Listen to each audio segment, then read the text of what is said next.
Hello students, welcome to virtual class by Municipal Corporation of Greater Mumbai. Today we are going to learn English. नमस्ते बच्चों, hello, welcome to virtual class में आपका हार्दिक स्वागत है। मैं श्री सागर वसंत महाले, आपका इंग्लिश का क्लास टीचर, आपको 10th स्टैंडर्ड का इंग्लिश पढ़ाने आया हूं। आज हम एक नया चैप्टर देखेंगे टर्म 2 यूनिट 3 से, जो कि है एक भाषण। एक बड़े व्यक्तित्व में दिया गया हुआ एक भाषण है। उस भाषण के बारे में आज हम पढ़ेंगे और उस चैप्टर का नाम है चैप्टर 3.4 लेट्स मार्च। आगे बढ़ो, चलो हमारे साथ, मतलब लेट्स मार्च। तो ये चैप्टर दो हिस्सों में बटा गया है, पार्ट 1 और पार्ट 2। तो आज हम पहले पार्ट 1 के बारे में थोड़ी जानकारी ले लेते हैं। तो बच्चों, उससे पहले हम थोड़ा वार्म अप और चिट चैट देख लेंगे। तो आपके सामने ये दो तस्वीरें नजर आ रही होगी आपको। आपको आपके ग्रुप में या आपको खुद से भी डिस्कस करना है कि ये दो तस्वीरों में कुछ मैंने सवाल पूछे हैं जो हमारे टेक्स्ट बुक में दिए गए हैं। तो let's see those questions from our text book. What difference do you notice in the two images? दोनों भी इमेज में, दोनों भी चित्र में आपको क्या डिफरेंस नजर आता है? जाहिर सी बात है, पहले वाले पिक्चर में चार लड़कियां स्कूल यूनिफॉर्म में स्कूल जा रही हैं, किसी गांव से हैं। और दूसरे वाले पिक्चर में कुछ लड़कियां, कुछ बच्चे ईंटें उठाने का काम कर रही है।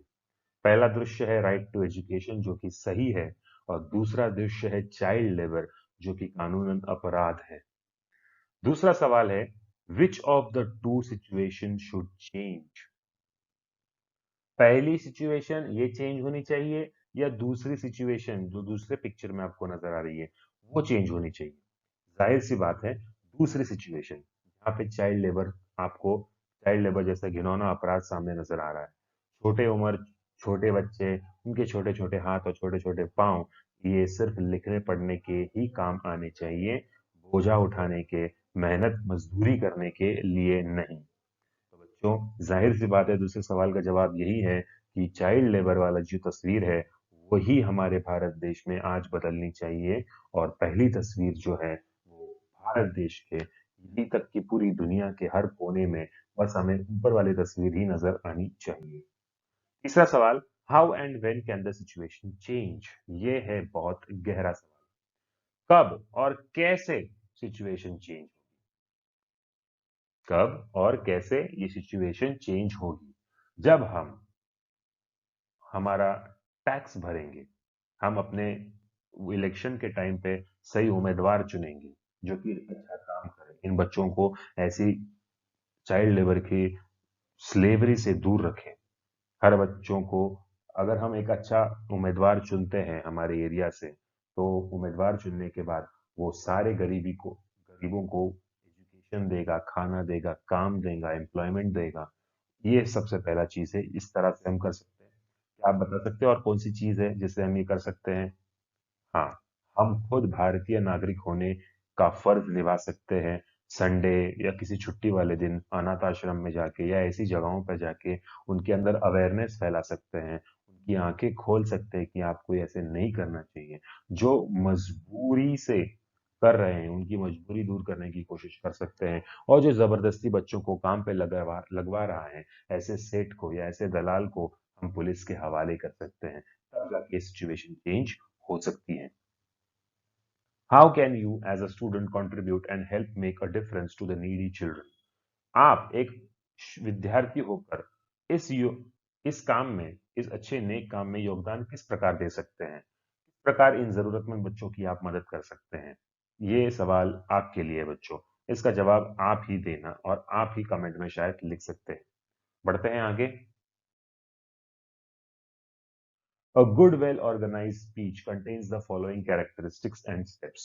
तो आज जैसे कि मैंने आपको कहा कि हम एक स्पीच पढ़ने वाले हैं, और उस स्पीच में क्या क्या होना चाहिए, एक वेल ऑर्गेनाइज स्पीच कैसा होता है? सबसे पहला मुद्दा उसमें होता है, speech should be well planned. जब आप एक भाषण देते हो, एक वक्तव्य करते हो, उस वक्तव्य का एक प्रॉपर वेल प्री प्लानिंग होना चाहिए। उसके बाद language use should be suitable to the audience. जो आप भाषा का इस्तेमाल कर रहे हो वो भाषा आपके ऑडियंस के अकॉर्डिंग सूटेबल और कंफर्टेबल होनी चाहिए, ताकि ऑडियंस आपका भाषण सुन के कंफ्यूज ना हो जाए। It should have the right duration. सही समय पर शुरुआत करना है और सही समय पर खत्म करना भी जरूरी है। भाषण बोरिंग नहीं लगना चाहिए। भाषण एक ऐसा कौशल्य है, एक ऐसी स्किल है लैंग्वेज की, जिसको सुनने के बाद ऑडियंस का इंटरेस्ट बना रहे, कुछ ऐसा वक्तव्य होना चाहिए। It should be supported with good examples, episodes और visual aids wherever possible. तो सिर्फ भाषण नहीं देना है, भाषण के साथ में अगर आप कोई एग्जाम्पल अच्छे देते हो, चार पंक्तियां अगर सुनाते हो, शेर और शायरी उसमें अगर इंक्लूड करते हो, कुछ ऐसे किस्से, कुछ ऐसे एपिसोड्स और कुछ ऐसे उदाहरण आप अगर उन्हें बताओगे अच्छी तरीके से, और कुछ विजुअल एड्स अगर आप दिखाने की कोशिश करोगे, तो आपका भाषण और भी ज्यादा प्रभावशाली हो जाएगा। ये है अच्छे वेल ऑर्गेनाइज स्पीच के कुछ कैरेक्टरिस्टिक्स और स्टेप्स। तो बच्चों, now let's read the speech. आइए देखते हैं इस चैप्टर के पार्ट 1 में हम क्या पढ़ने वाले हैं। My dear children of the world, your majesties, your royal highnesses, excellencies, distinguished members of the Norwegian Nobel Committee, dear brother Tom Harking, brothers and sisters, and my dear daughter Malala, from this podium of peace and humanity, I am deeply honored to recite mantra from the ancient text of wisdoms, Vedas. This mantra carries a prayer, an aspiration, and a resolve that has the potential to liberate humanity. तो इस भाषण की शुरुआत कुछ ऐसी होती है। मेरे प्यारे बच्चों, पूरे दुनिया के मेरे प्यारे बच्चों, योर मैजेस्टीज यानी मेहरबान, कदरदान, जो भी बड़े बड़े हस्तियां यहाँ पर आई है, हर जगह से आई है, नॉर्वे नोबेल कमेटी के जो डिस्टिंग्विश मेंबर्स है, उनको भी मेरा सलाम। मेरे जिगरी भाई, डियर ब्रदर टॉम हार्किन, और बाकी सारे भाइयों और बहनों, और मेरी प्यारी सी बेटी मलाला। तो मलाला यूसुफ जाय के आपको उसके बारे में पता ही होगा कि अफगानिस्तान की वो लड़की जिसने तालिबान से झुंझकर अपना लेडीज के लिए एक स्कूल खोला था। From this podium of peace and humanity, podium यानी इस मंच से, ये जो मंच है ये शांति और इंसानियत का प्रतीक है। इस मंच से मैं आज आपको ऑनरेबली एक मंत्र रिसाइट कर रहा हूं, जो कि एंशियंट टेक्स्ट ऑफ विजडम, मतलब ज्ञानी वेदास के लिया गया हुआ एक मंत्र है। ये मंत्र एक अपने आप में एक प्रार्थना कैरी करता है, एक एस्पायरेशन कैरी करता है, resolve that has the potential to liberate humanity from all man-made crises. Let's work together in the pursuit of global progress. Not a single person should be left out or left behind in any corner of the world, from east to west, from south to north. Let's speak together. Let our minds come together. Learning from the experiences of our ancestors, let us together create knowledge for all that benefits all. I bow to my late parents, to my motherland, India, and to the mother earth. तो बच्चों, यहाँ पर जो हमारे writer है वो ये कहना चाहते हैं कि चलो साथ मिलकर चलते हैं। ग्लोबल प्रोग्रेस यानी पूरी दुनिया की प्रगति के लिए हम एक साथ जुटकर चलते हैं। एक इंसान भी पीछे नहीं रहना चाहिए, कोई एक शख्स भी किसी कोने में छुपा हुआ नहीं रहना चाहिए। हमें दुनिया के सारे लोगों के साथ, ईस्ट से वेस्ट से लेकर साउथ से नॉर्थ तक लेकर, सारे मिलकर सब साथ चलना है। हमें साथ बातें करनी है, हमारे मनों को साथ लाना है, हमारे दिलों को साथ लाना है, एक दूसरों के अनुभव का उपयोग करके, और हमारे पूर्वज जो थे उनके अनुभवों को साथ में लेकर एक नई ज्ञान की दुनिया बसानी। Let us together create knowledge for all that benefits, और इस ज्ञान की दुनिया का बेनिफिट सबको हो जाए, ऐसा करना है। मैं अपने लेट पेरेंट्स यानी जो गुजरे हुए मेरे माँ बाप हैं, उनके सामने मैं सजदा करता हूँ, और मेरी मातृभूमि मेरा भारत देश, उसके सामने मैं अपना सर झुकाता हूँ, और मेरी धरती माँ जो कि पूरी दुनिया भी मेरी माँ है, उसके सामने भी मैं अपना सर, अपना शीर्ष झुकाता हूँ। आगे देखते हैं। With a warm heart, I recall how thousands of times I have been liberated. Each time I have freed a child from slavery. In the first smile of freedom on their beautiful faces, I see the gods smiling. I give the biggest credit of this honor to my movements Kalu Kumar, Dhoom Das, and Adarsh Kishore from India, and Iqbal Masih from Pakistan, who made the supreme sacrifice for protecting the freedom and dignity of children. I humbly accept this award on behalf of all. तो मैं अपने तहे दिल से मैं हजार मर्तबा उन सब लोगों को याद करता हूँ उन सारे लोगों को जिन्होंने जिसे मैंने लिबरेट किया। हर एक बार मैंने गुलामी से एक बच्चे को आजाद किया और ये जो फर्स्ट स्माइल ऑफ फ्रीडम जब मैंने उनके ब्यूटीफुल फेसेस पे देखी तो मैंने मुझ पर भगवान को मुस्कुराते हुए देखा है। मैंने भगवान का भी दिल फक्र से भर दिया है क्योंकि मैंने कुछ ऐसा काम किया है। और मैं इस काम का पूरा श्रेय सबसे बड़ा श्रेय किसे देता हूं पता है? मैं सबसे बड़ा श्रेय मिस्टर कालू कुमार जी को देता हूं। उसके बाद धूमदास जी को देता हूँ, आदर्श किशोर जी को देता हूँ जो कि भारत से जिन्होंने मेरे इस काम में इस मकसद में मेरा साथ दिया है। और सिर्फ भारत से नहीं बल्कि भारत के बाजू में जो हमारा भाई देश है पाकिस्तान, इकबाल मसीह जो पाकिस्तान से है उनका भी मैं शुक्रगुजार हूँ क्योंकि इन लोगों की जो सुप्रीम सेक्रीफाइस थे बहुत ही बेहतरीन बलिदान थे जिन्होंने अपना बलिदान दिया प्रोटेक्ट करने में। किसको प्रोटेक्ट करने में? फ्रीडम और डिग्निटी को प्रोटेक्ट करने में। जो बच्चे थे गरीब बच्चे जो गुलामी के शिकार हुए जा रहे थे उन बच्चों को फ्री कराने के लिए उन्होंने जो अपना बलिदान दिया है मैं उन सब के ओर से ये अवार्ड जो अवार्ड हुए वो स्वीकार कर रहा हूँ। Such martyrs, my fellow activists across the world and my countrymen. My journey from great land of Lord Buddha, Guru Nanak and Mahatma Gandhi, India to Norway is a connect between the two centers of global peace and brotherhood, ancient and modern. Friends, the Nobel Committee has generously invited me to present a lecture. Respectfully, I am.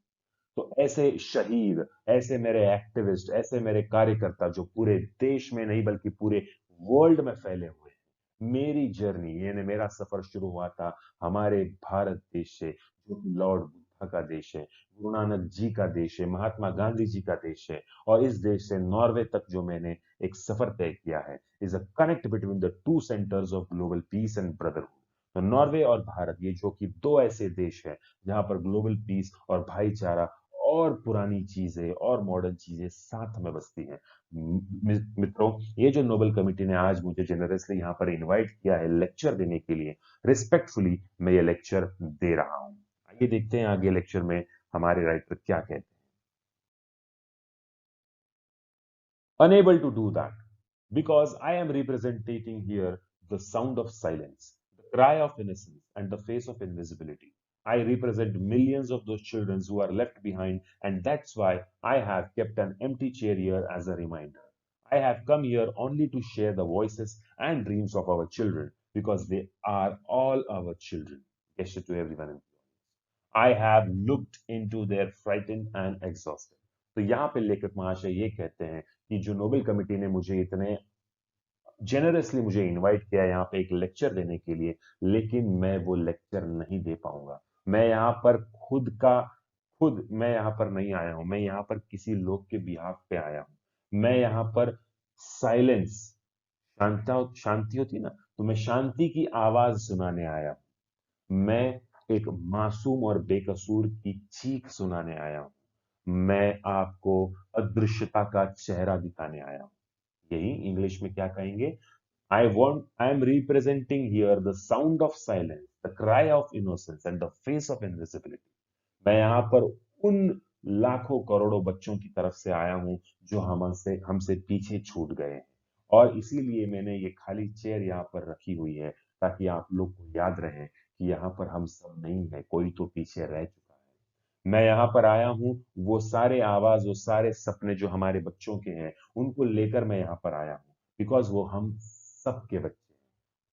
Bracket में जो दिया गया है gesture to everyone in the audience, इसका मतलब है कि वो हमें दिखा रहे हैं, अपने दोनों हाथ फैलाकर दिखा रहे हैं कि हम सबके ये बच्चे हैं। मैंने उनकी फ्राइटेंड और एग्जॉस्टेड आंखों में देखा है, उनकी आंखों में वो डर देखा है, उनकी आंखों में वो थकान देखी है। I have held their injured bodies and felt their broken spirits.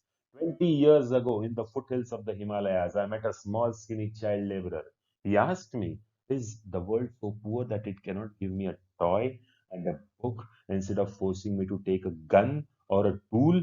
I met with a Sudanese child soldier. He was kidnapped by an extremist militia. As his first training lesson, he was forced to kill his friend. तो बच्चों, यहाँ पर लेखक बहुत ही मार्मिकता से हम ये बताना चाहते हैं कि मैंने उन छोटे छोटे बच्चों को, उन गुलाम बच्चों की आंखों में डर देखा है। उन गुलाम बच्चों की आंखों में मैंने एक डर के साथ में उनकी थकान देखी है। उन्होंने अब मैंने खुद अपने हाथों से उनके जख्मी शरीर को पकड़ा है। मैंने उनकी टूटती हुई और कांपती हुई रूह को छुआ है। 20 साल पहले की बात है। हिमालय चोटी के फुट हिल्स यानी चोटी के बराबर नीचे, वहां पर मैंने एक छोटा सा पतला सा मजदूर बच्चा देखा। उसने मुझसे सवाल किया, क्या हमारी दुनिया इतनी गरीब है? क्या हमारी दुनिया इतनी पुअर है कि मुझे एक खिलौना नहीं दे सकती, मुझे एक किताब नहीं दे सकती, मुझे एक वक्त का एक रोटी नहीं दे सकती? बजाय इन सारी चीजों के बल्कि वो मेरे हाथों में थमाते हैं क्या? एक हथियार, एक बंदूक, एक बम। ये सारी चीजें हम छोटे बच्चों के हाथों में क्यों हैं? हमारे हाथों में तो किताबें होनी चाहिए, हमारे हाथों में तो खिलौने होने चाहिए थे, बल्ला होना चाहिए था, बैट बॉल होने चाहिए थे। तो ये हमारे हाथों में बंदूक कहाँ से आ गई? उसी वक्त मैं एक सूडान के एक बच्चा जो था, चाइल्ड सोल्जर, उससे मिला जो कि किडनैप किया गया था एक एक्सट्रीमिस्ट मिलिशिया के द्वारा। उसका पहला ट्रेनिंग लेसन क्या था बच्चों, पता है? कि तुम्हारे जितने भी दोस्त हैं उनको जान से मार दो। ये था ट्रेनिंग का पहला lesson. Family, he asked me, what is my fault? Friends, all the great religions teach us to care for our children. Jesus said, let the children come to me. Do not hinder them, for the kingdom of God belongs to them. The Holy Quran says, kill not your children because of poverty. Friends, there is no greater violence than to deny the dreams of our children. Therefore, I refuse to accept that all the temples and mosques and churches and prayer houses have no place for the dreams of our children. I refuse to accept that the world is so poor when just 1 week of global military expenditure can bring all the children to classrooms. I refuse to accept that all the laws and constitutions, police and judges are unable to protect our children. I refuse to accept that the shackles of slavery। तो बच्चों, उस बच्चे ने लेखक से पूछा कि मेरी गलती क्या है कि मुझे अपने फ्रेंड्स और मेरे फैमिली का खून करना पड़ा? मेरे ट्रेनिंग का पहला उसूल क्या था? मुझे ट्रेनिंग में सबसे पहली चीज क्या सिखाई गई? कि तुम्हारे माँ, तुम्हारे बाप, तुम्हारे भाई, तुम्हारे बहन, तुम्हारे रिश्तेदार, तुम्हारे दोस्त, सबका खून कर दो। आखिर क्यों? क्या थी मेरी गलती? Friends, all the great religions teach us to care for our children. सारे धर्म, हिंदू, मुस्लिम, क्रिश्चियन, सिख, ईसाई, पारसी, सारे लोग, सारे धर्म, सारे भगवान यही सिखाते हैं कि हमें हमारे बच्चों का केयर करना चाहिए। यहां तक कि यीशु भगवान, जीसस ने भी कहा है कि let the children come to me, do not hinder them, for the kingdom of God belongs to them. बच्चों को मेरे पास आने दो, उन्हें रोक टोक ना करो, क्योंकि ये जो किंगडम ऑफ गॉड है ये उन्हीं का है। कुरान शरीफ, the holy Quran also says, kill not your children because of poverty. गरीबी है तो क्या हुआ? अपने बच्चों की रूह को, अपने बच्चों का आत्मा का खून मत करो। Friends, there is no greater violence than to deny the dreams of our children. अहिंसा, सबको पता है अहिंसा क्या होती है, मारपीट, लड़ाई झगड़ा। सबसे बड़ी अहिंसा क्या होती है पता है बच्चों? सबसे बड़ी अहिंसा ये होती है कि जब हम अपने बच्चों का ख्वाब जो है वो पूरा नहीं कर सकते। इसीलिए मैं मना करता हूं, मैं रिफ्यूज करता हूं ये एक्सेप्ट करने से कि सारे मंदिर, सारे मस्जिद, सारे चर्च, सारे प्रेयर हाउसेस के पास बच्चों के सपनों के लिए जगह नहीं है। मैं रिफ्यूज करता हूं ये एक्सेप्ट करने के लिए कि हमारी पूरी दुनिया गरीब है। अगर पूरी दुनिया में जितनी भी मिलिट्री है ना, अगर उस मिलिट्री का एक हफ्ते का खर्चा अगर बचा लो, तो दुनिया में जितने भी गुलाम बच्चे हैं, दुनिया में जितने भी अगवा किए गए बच्चे हैं, दुनिया में जितने भी उम, मुसीबत में पड़े हुए जितने भी बच्चे हैं, सबको एक हफ्ते में proper education, proper food, proper house, सब कुछ मिल सकता है। ग्लोबल मिलिट्री का एक्सपेंडिचर सिर्फ एक हफ्ते का बंद कर दो, सारे बच्चों को क्लासरूम में भेजा जा सकता है। मैं ये रिफ्यूज करता हूं एक्सेप्ट करने से कि जो लॉ है, कॉन्स्टिट्यूशन है, पुलिस है, जज है, ये नहीं प्रोटेक्ट कर सकते बच्चों को। लेकिन हमारे पास सिर्फ हमारे बच्चों के लिए ही वक्त है। वो बच्चे जिनके माँ बाप नहीं, वो बच्चे जो अगवा किए गए, वो बच्चे जो आतंकवाद जैसे गटर में फंसते जा रहे हैं, उन बच्चों के लिए समय किसी के पास नहीं। मैं ये रिफ्यूज करता हूं एक्सेप्ट करने से कि जो शैकल्स ऑफ स्लेवरी है can ever be stronger than the quest for freedom. I refuse to accept here, my students. My only aim in life is that every child is free to be a child. सबसे पहले free to grow and develop, free to eat, sleep and see daylight, free to laugh and cry, free to play and learn, free to go to school and above all, free to मेरा इस दुनिया में आने का एक ही मकसद है कि दुनिया में कोई भी बच्चा हो, उसे आजादी मिलनी चाहिए बढ़ने की, डेवलप होने की। उसे आजादी मिलनी चाहिए खाने की, सोने की और दिन का उजाला देखने की। उसे आजादी होनी चाहिए हंसने की और रोने की। उसे आजादी होनी चाहिए खेलने की और पढ़ने की। उसे आजादी होनी चाहिए स्कूल जाने की, शिक्षा प्राप्त करने की, और उस सबसे ज्यादा उसे आजादी होनी चाहिए सपना देखने की। I have the privilege of working with many courageous people who have the same aim. We have never given up against any threat or attack, and we never will. We have made progress in the last couple of decades. We have reduced the number of out of school children by half. We have reduced the number of child laborers by a third. We have reduced child mortality and malnutrition, and we have prevented millions of child deaths. But let us make no mistake, great challenges still remain. Friends, the biggest challenge or biggest crisis is, तो यहाँ पर लेखक हमें कह रहे हैं कि मेरा प्रिविलेज वर्किंग बहुत से लोगों के साथ है। हम लोगों ने मिलकर कभी भी किसी भी चेतावनी को, किसी भी धमकी को, किसी भी अटैक को शरण नहीं गए। हमने मुंह तोड़ जवाब दिया है। हमने कुछ ऐसा प्रोग्रेस किया है पिछले कुछ 10-20 सालों में कि हमने आउट ऑफ स्कूल जो चिल्ड्रन थे उनकी संख्या 100 से 50% कर दी है। We have reduce the number of child labourers by a third. एक तिहाई चाइल्ड लेबरर थे उनको हमने रिड्यूस किया है। चाइल्ड मोर्टेलिटी और माल न्यूट्रिशन के से पीड़ित जो लोग थे कुपोषण से, उन बच्चों की संख्या भी हमने कम कर दी है। हमने लाखों बच्चों को अपनी उम्र से पहले ही, मौत आने से पहले हमें उन्हें बचा लिया है। लेकिन हमें यहाँ पर एक गलती नहीं करनी चाहिए।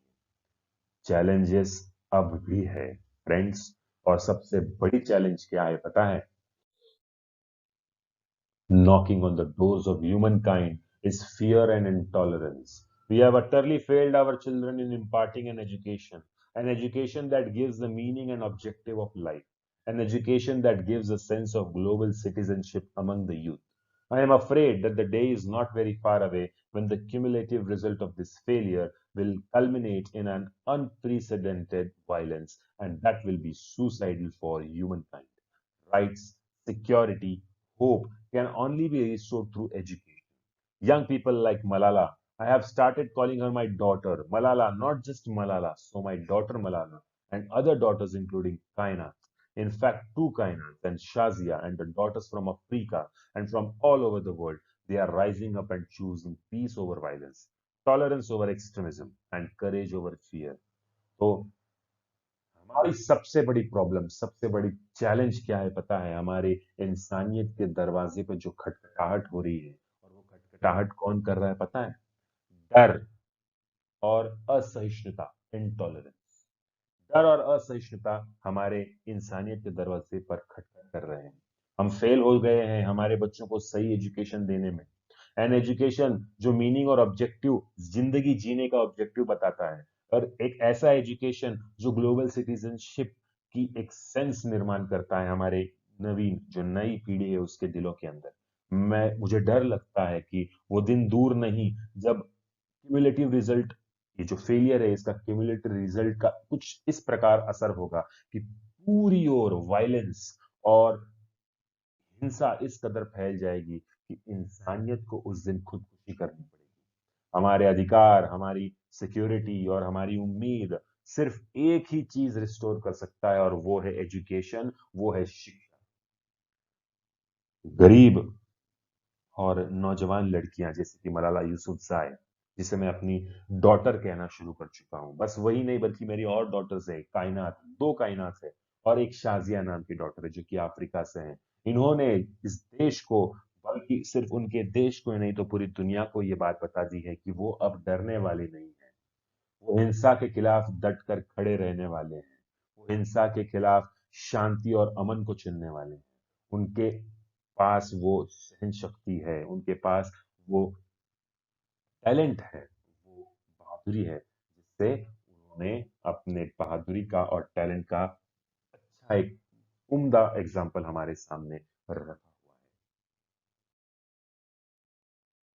The solutions are emerging, but these solutions cannot be found in the deliberations in conferences alone and cannot be found in prescriptions from a distance. They lie in small groups and local organizations and individuals who are confronting with the problem every day. Even if they remain unacknowledged, unrecognized, and unknown to the world, the solutions are with them. तो बच्चों, solutions तो निकल रहे हैं, वो emerge हो रहे हैं, लेकिन ये सॉल्यूशंस डिलिबरेशंस और कॉन्फ्रेंसेस में अकेले नहीं मिल सकते। इनको प्रेस्क्रिप्शंस में हमें ढूंढना चाहिए। Because this solutions cannot be found in the deliberations in conferences alone. बड़े लोग बैठे हुए हैं, चर्चा कर रहे हैं, एसी में बैठ गए, वहां पर सॉल्यूशन नहीं निकलेंगे। हमें खुद वहां पर जाना पड़ेगा। छोटे छोटे ग्रुप में हमें उन ऐसी जगहों पर जाना पड़ेगा, उनकी तकलीफ को खुद सहना पड़ेगा, तब जाके हमें पता चलेगा कि उनकी तकलीफ क्या है। ये कहावत आपको पता होगी बच्चों, जब तक आप सामने वाले की जगह पर नहीं होते ना, तब तक सामने वाले का दुख, उसका दर्द और उसकी तकलीफ का जरा सा भी अंदाजा आपको नहीं होता। They lie in small groups and local organizations and individuals who are confronting with the problem every day. Even if they remain unacknowledged, unrecognized, and unknown to the world, the solutions are with them. So बच्चों, यहाँ पर हमारे जो भाषण है उसका part 1 यहीं पे खत्म होता है। अब मिलते हैं अगले वीडियो में, पार्ट 2 में, जहां पर हम इस भाषण का अगला हिस्सा देखेंगे। मैं उम्मीद करता हूं कि आपको ये भाषण बहुत पसंद आया होगा। Thank you very much. Let's see part 2 in next video.